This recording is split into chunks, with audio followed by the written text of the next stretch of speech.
안녕하십니까. 반갑습니다. 새만금 TV입니다. 자, 오늘 또 여러분들 이렇게 새만금 이야기 해보도록 할 텐데요.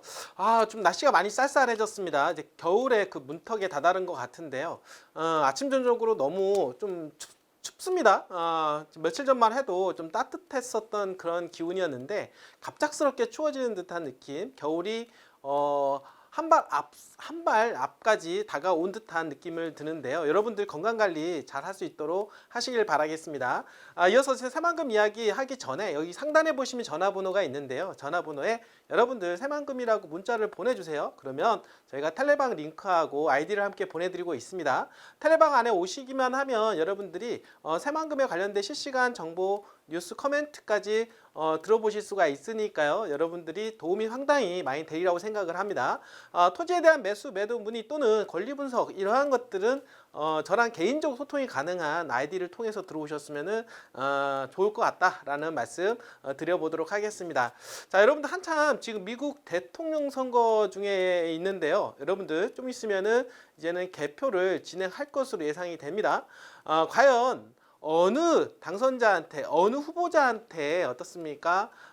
대통령 당선이라고 하는 정말 행운을 가져다 줄까요? 여러분들은 이거는 정말 진짜 신밖에 모르는 것 같습니다. 이번 미국 대통령 선거는 트럼프냐 해리스냐 마지막까지 어떻습니까? 거의 진짜 누가 이길지 모르는 정도까지 마지막 어떻습니까? 결과가 나올 것으로 예상이 되는데요.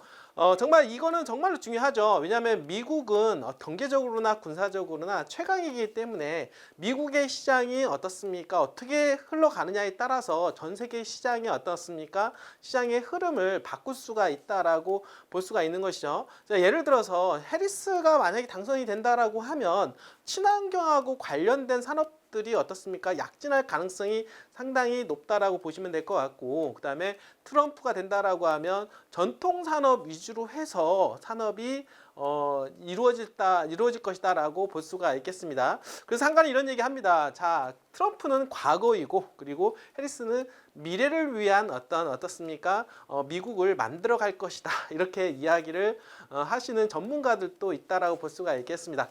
자, 이제 얼마 남지 않은 어떻습니까? 미국 대통령 선거 결과 어떻습니까? 결과에 따라서 시장의 흐름은 많이 바뀌어질 텐데 대한민국 지금 우리 새만금은 어떻습니까? 친환경 산업이 많이 주류라고 볼 수가 있겠죠. 여러분도 아시겠지만 재생에너지라든지 전기차, 2차전지 관련된 그러한 산업군들이 많이 포진되어 있다 보니까 아무래도 민주당의 해리스 후보가 당선이 된다라고 하면 조금 더 탄력을 받지 않을까라는 생각을 해보게 됩니다. 자, 그렇게 되었을 때 이제는 어떻습니까?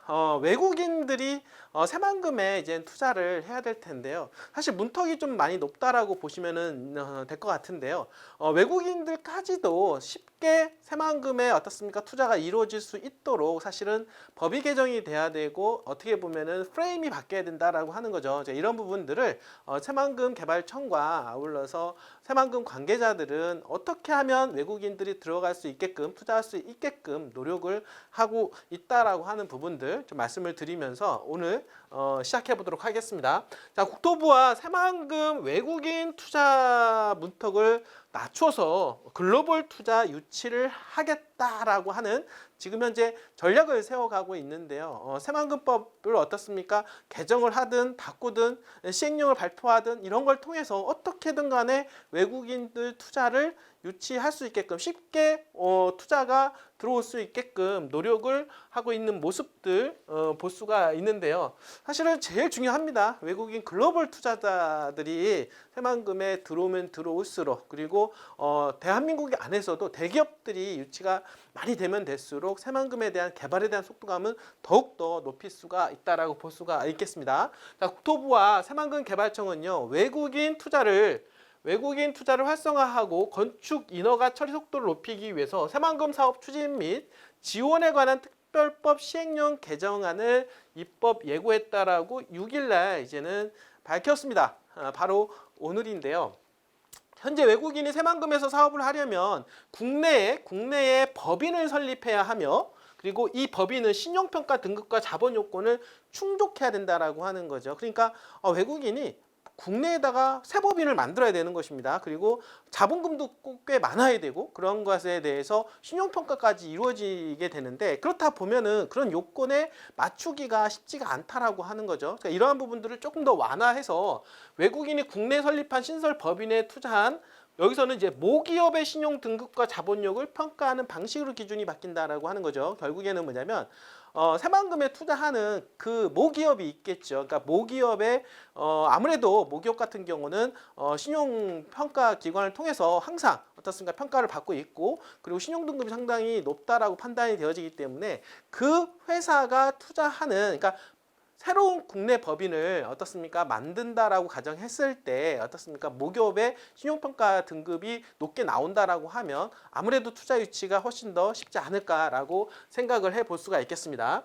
앞으로 외국인 투자가 보다 용이해지고 새만금 지역에 대한 외국인 투자 유치가 촉진될 전망이다. 아무래도 이러면 조금 더 완화된 기준으로 한다라고 하면 쉽게 새만금 투자를 접근할 수가 있다라고 볼 수가 있는 것입니다. 자, 급증하는 건축 인허가 수요에 대응하기 위해서 최근 들어서 새만금 스마트 수변 도시 어떻습니까? 건축 붐이라든지 또는 어떤 일이 벌어지고 있습니까? 새만금 산업단지 내 공장이 계속해서 가동이 되고 있는데요. 그러니까 건축 인허가에 대한 부분들이 지금 상당히 이야기가 나오고 있는데 그러한 수요에 대응하기 위해서 건축위원회의 구성이 대폭 확대되며 현재 건축위원회는 건축 분야 전문가 30명이지만 다양한 전문가 참여가 어려운 상황이었는데요. 30명으로는 좀 부족하다 이거죠. 그러니까 이러한 부분들을 조금 더 늘릴 것으로 예상이 되는데 건축위원회 위원이 30명에서 바로 70명으로 늘어나면서 도시계획, 경관, 교통 분야의 전문가들도 위원으로 포함될 예정이다라고 이야기하고 있습니다. 자, 이제는 머릿속에 있는 새만금이 아니라 지금은 어떻습니까? 새만금의 색깔을 채워 넣는 그런 구간이라고 볼 수가 있겠습니다. 밑그림이 그려지고 그리고 거기에 색을 칠하는 그리고 건물을 하나씩 올려서 어떻습니까? 새만금을 만들어가는 그런 과정이라고 볼 수가 있겠는데 거기에 발맞춰서 법도 바꾸고 어떻습니까? 여러 가지 내용물도 바꾸고 있는 그런 과정이다라고 볼 수가 있겠습니다. 자, 여러분들 새만금 여러분들 어떻게 생각하십니까? 제가 보는 새만금은 대한민국의 미래임에는 틀림이 없다라고 하는 부분들 다시 한번 말씀을 드려보도록 하겠습니다. 자, 끝까지 시청해주신 여러분들 진심으로 감사드립니다.